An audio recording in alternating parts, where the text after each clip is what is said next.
Why should we have those tough conversations with our aging parents early? What does it matter how early we have those conversations? How does having the tough conversations with our aging parents early impact how you advocate for your parents? How are they interconnected?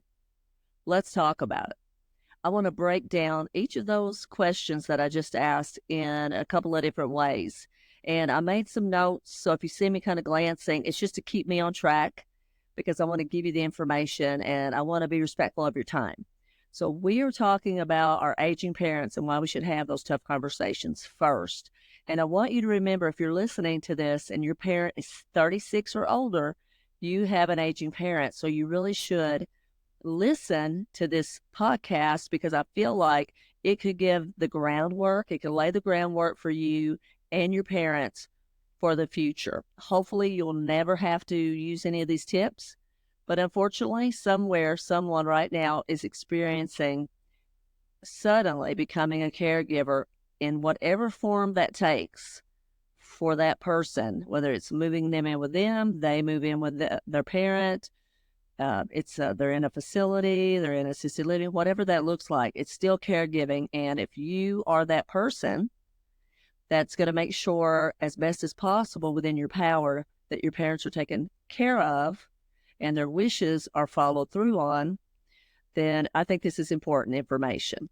So let's talk about why you should talk to your folks as early as possible about what their wishes are. And the number one reason that I've written down, this is my opinion, is just that. You know what they want.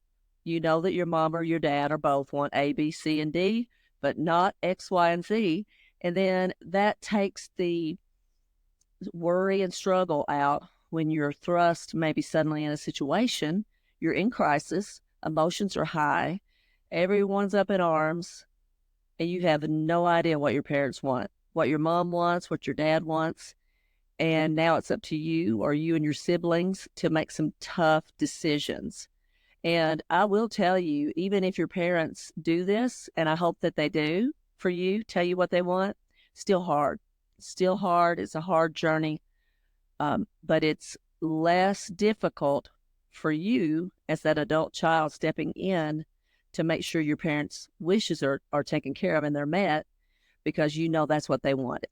And there's just something about that that can give you a little ease of knowing that's what mom wanted or that's what dad wanted. So that's one reason. You'll know what they want. I would recommend that you revisit that every maybe 3 or 4 years. So if you have that talk and your parents are in their 60s, every 2 to 3 years, have a conversation about it. Hey, you remember when we had that talk? Are you still okay with what you stated? Are we good? Do we need to revisit? And then I would say after you revisit it a couple of times and they're like, no, that's what I want, then that's what they want. And you don't have to worry about it anymore.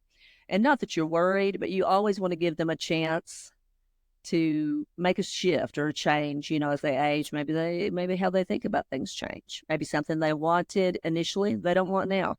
So it's just nice to have an open dialogue. And I'm so grateful I had that conversation with my parents because the last 9 months of both of my parents, unfortunately, it was such a hard road for them, and I'm an only child, and it was a very difficult road for me as well, and I'm very close to my parents. So it's a hard road when you're a caregiver. I don't care what that means, in terms of how you define that word caregiver, like I was mentioning earlier. You don't have to live with them or they live with you for you to be their person, to be their advocate, the person that really cares about how they're taken care of. So don't think that. Don't let anyone belittle what you do for your parents because they have no idea until they have to do it themselves.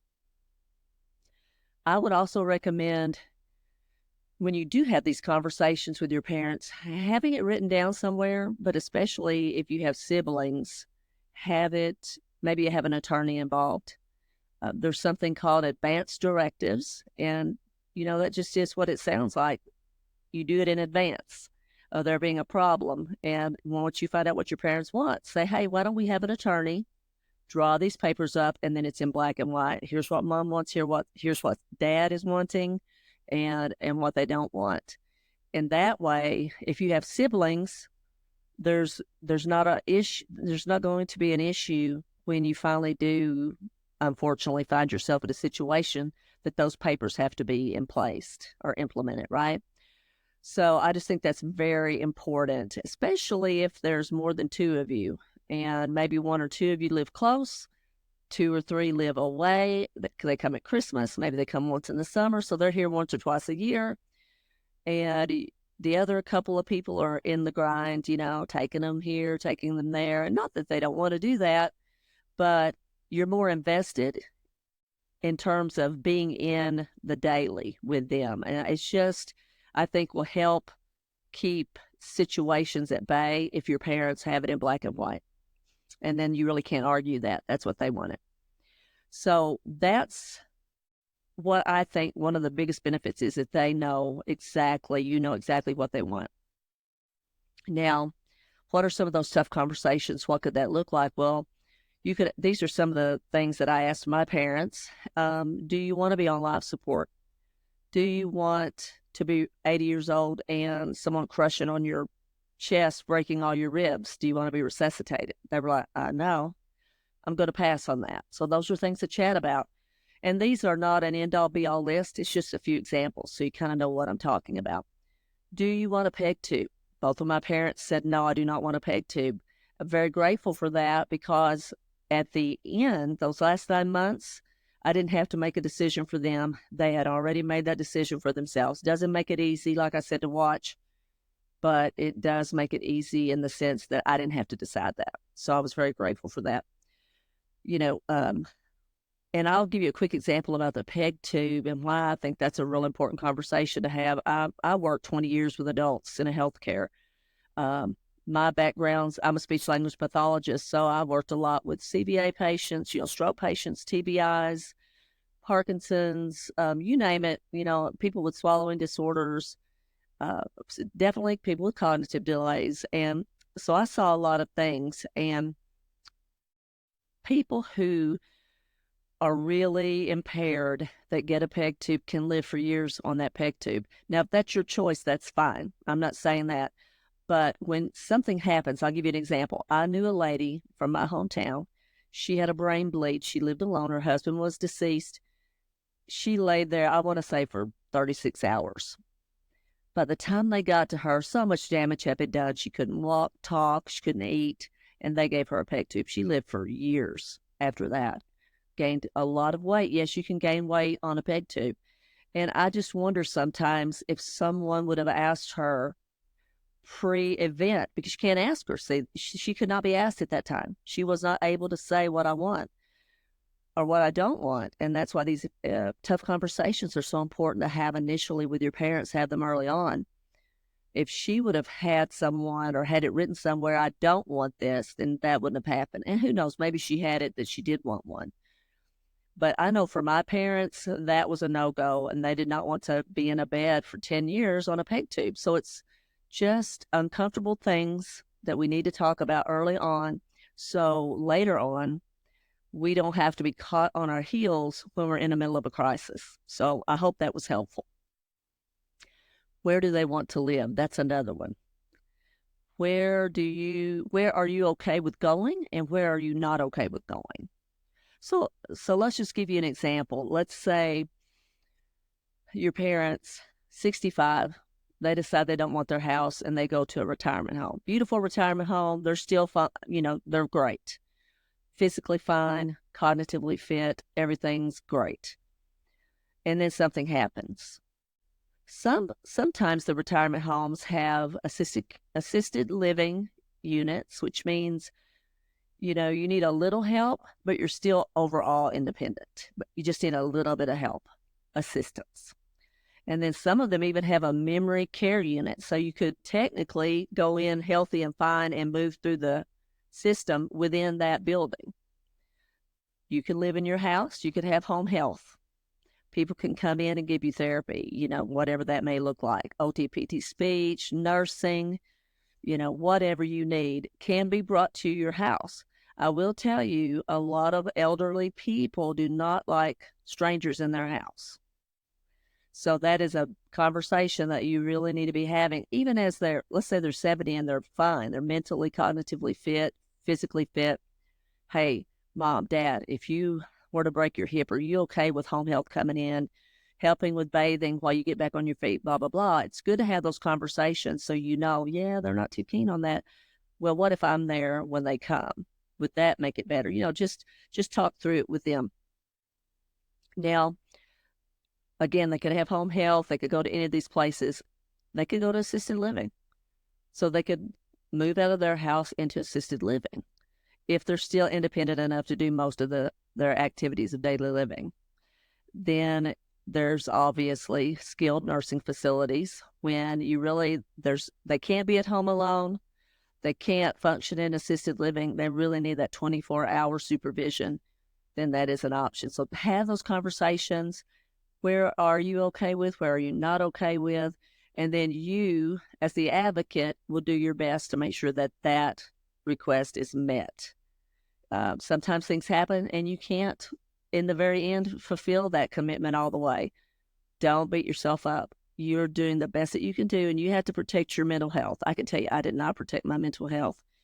I did not think about Pam at all during my dad's situation, and especially during my mom's situation. Hers happened during 2020. You could just let your mind wander with that. It was a little extra heinous. So you have to think about yourself. So I hope if you don't gather anything else out of this, as an adult caregiver, please take care of yourself too. Because if you don't take care of you, then there's no one to watch out for them. However you watch out for them, you can't do it if you're not okay. And then I think you should also talk about, I mentioned the advanced directives. I think having a POA is also important. Power of attorney. I did not do that until my dad had broken his hip and had multiple things happen to him. He had some marbles out of his bag, if you know what I mean.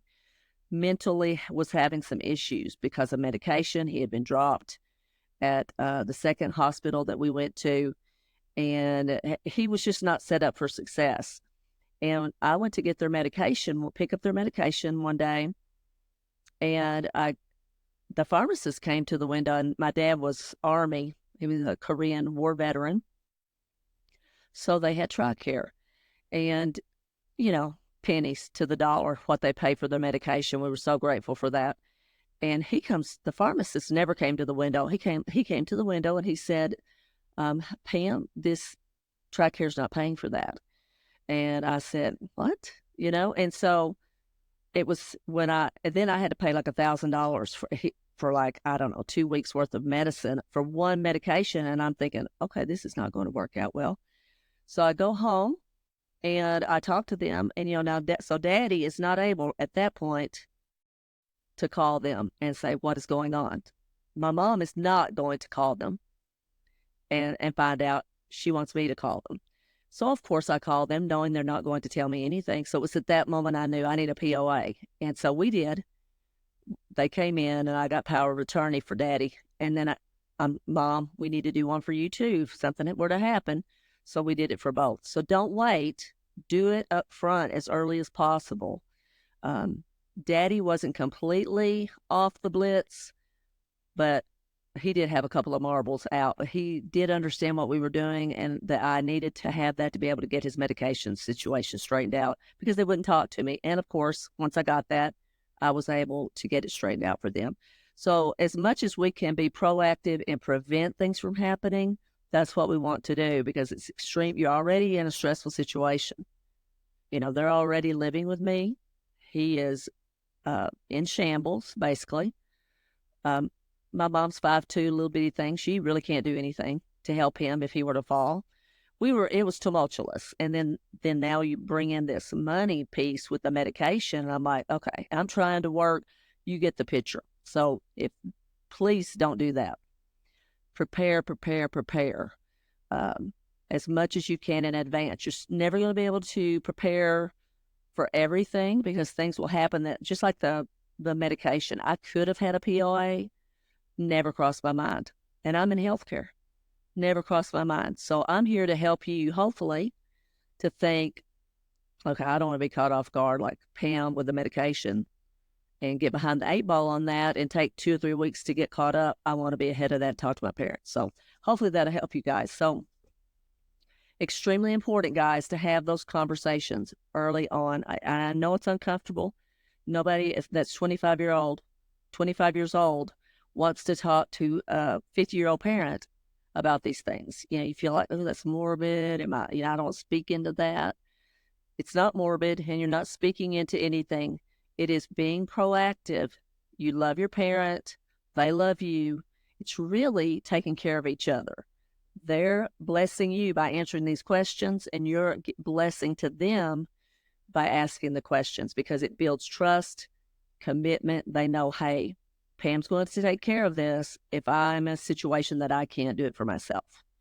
And we'll talk in more detail as these podcasts continue in the future, but I just kind of want to give a little brief overview of why it really is important. And I want to speak to how it's tied to advocating and why do we want to advocate for our parents. I wrote a couple of things down. Well, we want to ensure their quality of care, obviously, right? So if your parent ends up being, at the acute care, and then they go to rehab, and maybe they have to go to the nursing home for a short time, trying to get back home, always trying to get home. There's just these different levels. You have to know what their rights are and what your rights are, okay? Things change all the time. Laws are written all the time. Things are passed all the time, and we are clueless as a society, unfortunately. We don't know what our rights are, and that's scary. It's scary. I thought I knew a lot of the rules and regulations. They change all the time. They're rarely stagnant, and they're always shifting. And even if it's just a few words, it can change a lot of how they receive care, how long they can receive care, what that care looks like, and all those things. So if you're advocating, that there's so many levels to advocating, but you're definitely going to have to speak to that healthcare provider, the healthcare providers, whoever that is, the nurses, the therapists, if that's your OT, your PT, your speech, whomever. And you're definitely going to be speaking to doctors on occasion, right? Don't let anyone, and I'm saying this you do it with respectfully, and you do it standing in firmness that you are the advocate for your parent, because if you don't, nobody will. Do not get run over. Do not get rolled over. Do not let, just because it says doctor on the jacket, do not let that intimidate you. That's your mom, or that's your dad. Maybe it's your grandma or your grandpa, and you're the person responsible to make sure that everything is taken care of for them, and they're treated well. Just treat it humanely, okay? Just do what you're supposed to do, and let's not do anything that's going to pull us back in a negative. And sometimes, even when you do everything that you can do as an advocate for them, you've had the tough conversations, you've gotten the POA, you know what their advanced directives are. You're there almost 24/7 at the hospital or the rehab or wherever, the facility that they're in or at home. Things still happen, unfortunately. That's just life. Something's going to happen you're not expecting. Be ready. And that's not a negative. That's just, hey, be aware. In a crisis, things happen. Just when you think things are going along smoothly, bam, something is going to come out of the woodwork, and you're going to have to advocate for them. And I'll give you an example of when you advocate to the level that you think, I don't know what else I can do anymore, okay? You've done all the things that I mentioned previously, and you're showing up. You're there. They know you're coming. You're always there. Some different times, you're coming and going. You're calling, whatever. When my dad broke his hip, he had his surgery at, of course, the acute care facility. They did a great job. He came out from under the anesthesia, was doing great. Then they gave him a medication, and then it was like a switch flipped. And for lack of a better term, Daddy was nutty as a fruitcake. I couldn't believe the difference within like a 12-hour period. So when the nurses came in, I'm like, what's wrong with him? This is not how he was 6 hours ago. And, the doctor, everyone, they're looking at the chart, trying to figure out what changed. And it was this medication. And they were like, okay, he can't have this medication. So I think it was like another day or so, we were going to the rehab, for therapy because he had broken his hip. And, that's just the way it goes. Acute care, rehab, whatever your next step is. So I asked them, please put it in there. He's not to have this medication. And would you please write it down for me so that I can talk to them about, hey, he can't have this. Just a double layer of protection for him, right? So they do that. They put it in their notes, their orders, however they send it to the hospital. We go over there, and it's on a weekend. And I would say a day and a half. And he was almost back to himself, okay? Like 6'4", probably weighed 168 pounds, soaking wet, but he was putting those marbles back in the bag. He was becoming more like daddy. And so the day we checked in, I know these people because I worked there for almost 12 years. And I'm like, hey, listen, he can't have this medication. I need you to write that in the orders. And I stood right there. I watched her write in big letters on the page that you put orders on, do not give this medication. I watched them write it in the chart. And when I left that night, I said, I thank them, and appreciate what you're doing for Dad. Just make sure he doesn't get that medication and don't drop him for whatever you do. Well, guess what? They gave him 2 doses of the medication and they dropped him that night. Ruined his rehab. I blame that moment really on Daddy never, ever getting back where he could have gotten had he been able to stay cognitively fit. So they just gave him a double whammy. And what else could I have done other than administer or not administer the medication myself, or been there at night, which they didn't allow, to take him to the bathroom. So just know, okay, just know. You can literally do everything and above for them as an advocate, and something can still happen. Something can still go wrong. But don't let that discourage you. Do, right? Do everything that you can for them, because when it's all over and it's all said and done, I have no regrets. I did all that I could do for my parents. I truly don't know what else I could have done. And so that I can sleep at night because I did all I could do. And I just want to help you and us as a community to know you're not alone. Here's information that hopefully will benefit you in the future. I hope you never have to use any of it, but you'll know about it. And that I want this to be an educational type program where we can come together and talk, and different people come on and share things of how we can do preventative things and be proactive and keep things from happening, and things that we could do as they're happening at the end and on the other side. I just want this to be a community where we care about each other, we have empathy for one another, and that we can feel safe here and come together and know that we're not going to be ridiculed or made fun of in any way. Because as I said before, whatever you do, and you do with a pure heart for your parents, you're doing all you can, and you're doing all you can do, then you're doing all you can do. You're doing 100%. Way to go. I'm proud of you. So to be on the top of your game, guys, you have to know your rights and you have to know their rights. And you have to stay on top of it because, like I said, things do change. And then when you're in a crisis, so like 2020, when we couldn't go see people, there were things in place that would have allowed me in, but I found out too late about that. Don't tell me too late. Tell me in the beginning. Okay, tell me in the beginning. If we get in a certain situation, then I'm still allowed in because I'm impacting that person's ability to function, to live, to eat. So know your rights.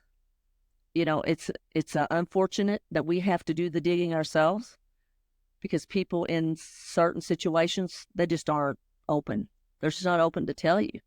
Maybe they don't want you to know. Maybe they think, well, if it's out there, let her find out for herself. So not to be a Debbie Downer over here, but I'm just telling you, it's all for one and one for all, okay? In not reality. It's you and your parents, and not against the healthcare system, but you have to always know, yes, we need some help from acute care or from rehab or from, a skill facility, or we need some home health or whatever. It's a team effort. It's a team effort. But you are the one that really truly cares about those people. They're your mom and dad. And so that falls on us to make sure that these people who are paid to take care of them, whatever that means, they are doing what they can do to the best of their ability. They don't, not to harm our parents. That's all I'm saying. Don't give dad the medicine. Don't drop him. How hard is that? It's not hard at all, but they did it anyway. Double dose and a drop. So don't beat yourself up, but be prepared, okay? Know your rights, know their rights. Have those tough conversations ahead of the game, and it will set you up for success. Even as you ride the roller coaster, it's kind of like, it's you'll have ups and downs, but at least you'll be as prepared as possible for something that is coming. You won't be completely caught off guard. So, guys, I hope this was beneficial. I hope you got something out of this. Drop a comment if you're a caregiver. Let me know. If you're an only child or if you have siblings, what's your situation look like? We'd love to hear about it. And just try to enjoy the journey. And we will see you in the next one.